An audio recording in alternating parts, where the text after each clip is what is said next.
malee takka namni na jibben jiru. Amma gaa wallee keessa turteeti.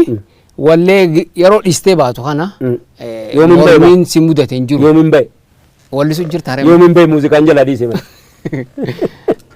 Akka ani hin baane bara. Akkanatti yoo na beektellee Oromooni ani hin baane bara ittuma hin jira bara. Wannan itti jiru garuu ilaa amma fakkeenyaaf amantii kana ittiin haajoma. Maaliif jennaani wannan itti haajomu faa hedduufin itti haajoma. Amantiin kun eenyummaa koo irratti kan na jabeesse keessaayi. Amantumti kun iyyuu.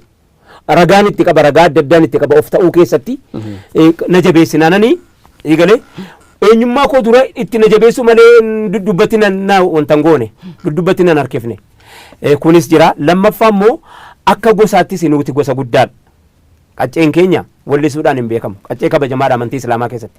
Ummata sheekiiti. Ummata abbaa gosa guddaati. Si galee gosti keenya amantii Islaamaa beeksisuudhaan beeksifte malee ana bakkan keessaa bahe anu hin beeku. Akkanitti keessaa bahe nan beeka. Maali ni jarri achi taa'anii ishee kooma malee roorroo ummata keenyaan agarre.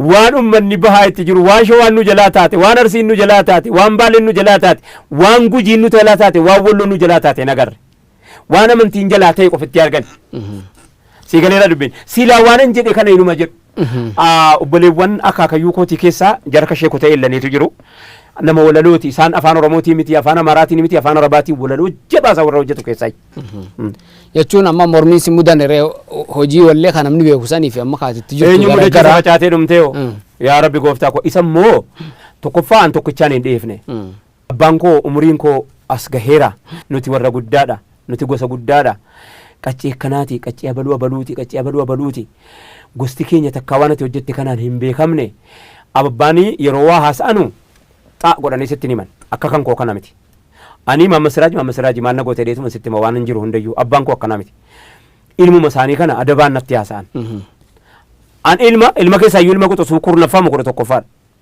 an isuma keessaa garuu adabaan natti haasa'an na bira dhufanii Finfinnee waan guduunfanii dhufanii galaanaa fidanii dhufaniiti yaa ilma koo hin geenye amma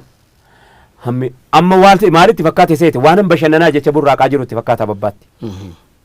Isa rasaasa jala deemaa jiru Mallas Zeenaawi gaaf tokko Bakiraar Saayoon bahisaat nu እየተጫወቱ ያሉ ነው እንጀቴ sana dhuguma isan ibiddaan taphachaa jiru ta'uu hin beeyna. Kanaaf ababbaan dhufanii yaa ilma koo nan fafaa'a jedhan maqaan na bada gosan na bada jedhanii kallattiidhaan xaa godhanii natti naasofne jedhee naa galteetti gaanaa gala hubadhee irraa akka gaariitiin irraa hubadhee tole jedheen kallattii kaayyadhee jechuudhaan nan dhiisa jechuu ofittiin himee nan dhiisa kalas abbaa bareedaa kana dhabuurra si galteemi nan dhiisa jedheen ofitti himee qajeelfadhee ammoo madarakii beeksisuu maccaatu lamarraa amma gaafa Alamuu Qixxeessaa du'anuutti takkaan deema. Muuziqaan kun hedduu namatti tola.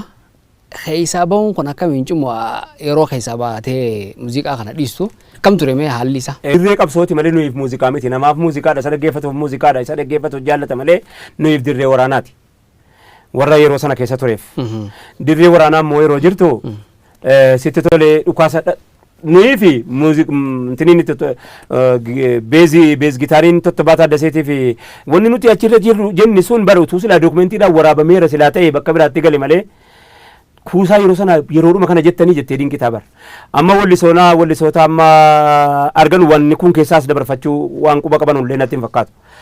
Kanaaf dhiisuunsaa sa'aatii sana keessa dhiisuunsaa warri natti mufachuu dhiise waa hedduu laaleeti.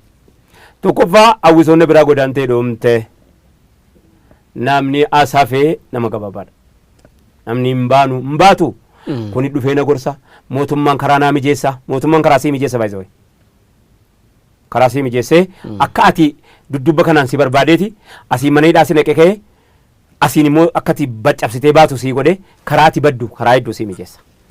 Anaaf wanni sababa ta'e waan hedduudha. Tokko Gammachuu Magarsaati. Gammachuu Magarsaa yuunivarsiitiitti na waamee yaa ilma koo humna qabda humna kan kee kana nan guddifadha duunus itti duuna humna kan kee kana na jalaa fudhattee geessitee faranjii humna kana kuulii faranjii na duraan ta'in kuulii